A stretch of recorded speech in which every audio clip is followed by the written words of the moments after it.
এই যুগে আর কোনো বলার নেই যে মুস্তাফিজের সাথে টক্কর দেবে। মুস্তাফিজকে নিয়ে তোলপাড়। মুস্তাফিজকে নিয়ে একই বলল অস্ট্রেলিয়ার সাবেক ক্রিকেটার রিকি পন্টিং।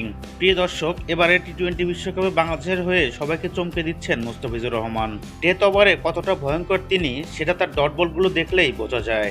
ইতিমধ্যেই এবারে টি-20 বিশ্বকাপে 3টি ম্যাচ খেলে ফেলেছে বাংলাদেশ, যার মধ্যে 2টি ম্যাচ জিতেছে। দক্ষিণ আফ্রিকার বিপক্ষে আম্পায়ারের ভুল ডিসিশনের কারণে শেষ পর্যন্ত 4 রানে হেরে যায় বাংলাদেশ। আগামী 17 তারিখে নেপালের বিপক্ষে জটিল সমীকরণ নিয়ে মাঠে নামবে বাংলাদেশ। আর নেপালের বিপক্ষে ভয়ঙ্কর হবে মুস্তাফিজুর রহমান, এমনটাই জানালেন অস্ট্রেলিয়ার সাবেক ক্রিকেটার রিকি পন্টিং। গত ম্যাচে নেদারল্যান্ডের বিপক্ষে বাঁচা মরার ম্যাচে মাঠে নেমেছিল বাংলাদেশ।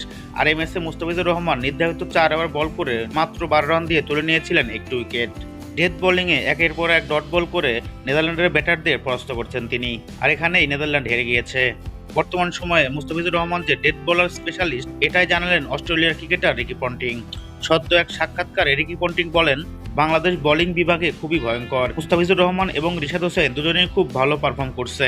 এভাবেই চলতে থাকলে এবারে টি-20 বিশ্বকাপে বাংলাদেশ ভালো কিছু করবে।